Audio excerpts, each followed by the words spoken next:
each death the war brought as sure as her own heartbeat. Like her husband's existence, her body began to feed on the destruction of Earth, the bitter cold that balanced the warm light of the blessed. When she married her husband, she took his burden upon herself, knowing in her heart he was never meant to bear the yoke of his reign alone.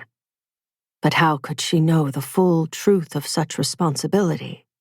It ran much deeper than merely ruling a kingdom of goblins, trolls, dark elves, and other unblessed creatures. It was more than the mischief of the Tommyknockers leading miners astray, of naughty leprechauns spreading bad luck, of the occasional blizzard that ruined crops and made food scarce. She'd inherited the unblessed darkness, the infected power that ran through her husband's blood, as much a part of him as his long blonde hair or his possessive brown-black eyes. His power gave her power, and the magic was linked to the very breath of their lives. They were joined eternally, and each day she felt the depressive weight pulling her into its inky depths. Without him, the immortal world would not rest. Without him, good would not be. She'd known this when she'd married him, but she had not understood. Not really. How could she? Juliana was born into the blessed mortal family of Bellemare, a noble family that personified all that was good and pure in the human world, and who openly showed their love and affection. Merrick could not even say the 3 simple words, "I love you."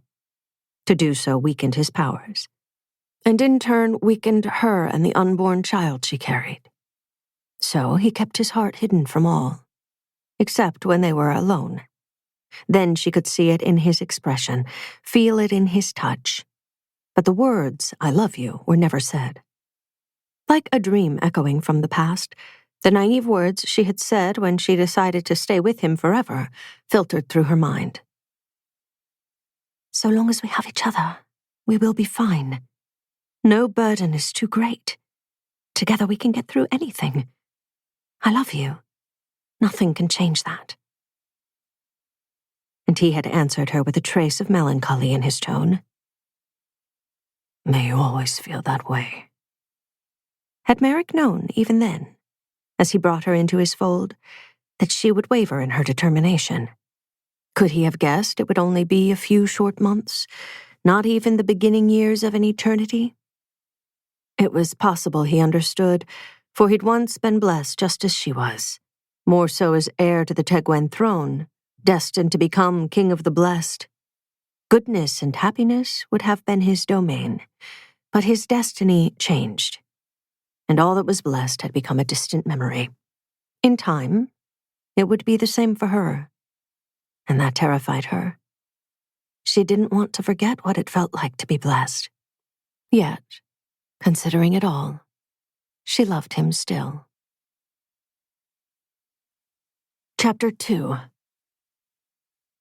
Why did you fight the old king? Juliana combed her fingers through the long length of Merrick's hair, pushing it back from his forehead as he knelt before her.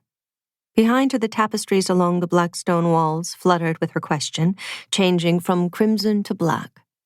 She felt the change, but did not see it.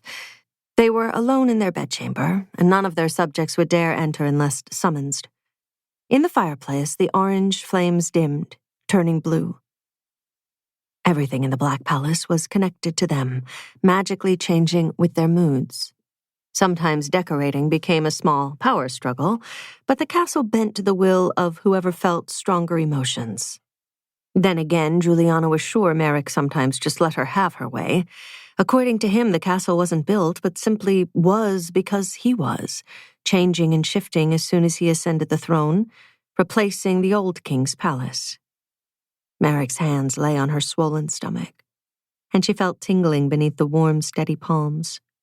The sensation was more than just heat radiating from his body. Right now, his magic was inside her. His mind focused on the unborn child she carried as if holding it. "Why did you fight the old unblessed king?" she repeated, though she knew he'd hurt her the first time. "Is that what you're thinking so heavily about? My coronation?" She easily heard the gentle tone of his voice in the quiet bedchamber. He didn't move, didn't open his eyes. To keep listening to this audiobook, I've left you a link in the description so you can do it, at no cost thanks to Audible's 30-day free trial.